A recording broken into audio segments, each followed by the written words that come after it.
Vous parliez de retour d'expérience. Comment cela se fera-t-il au niveau national? Alors, le retour d'expérience, c'est quelque chose de très important puisque c'est ça qui va permettre ensuite d'améliorer finalement la prise en charge des patients et la sécurité. Il va y avoir plusieurs niveaux à ce retour d'expérience. D'abord, je vous ai dit, l'ARS va collecter ces informations.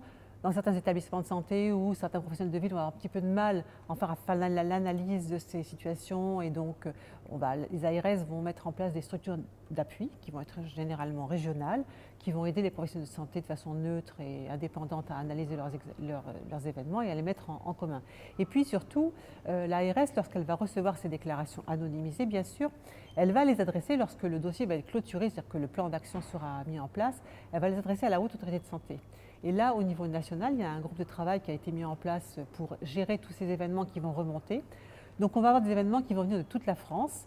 Et donc la Haute Autorité de Santé, son rôle dans tout ça, ça va être de collecter ces événements et de pouvoir ensuite les exploiter pour en faire de nouvelles recommandations dans l'intérêt des patients et la sécurité des soins.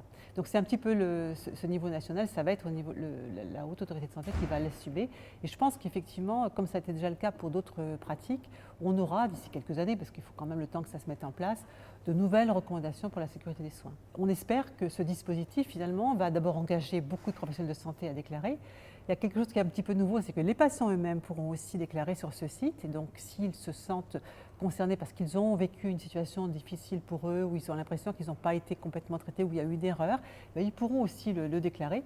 Et finalement, le retour d'expérience sera aussi fait à partir du vécu des patients, de l'expérience des patients.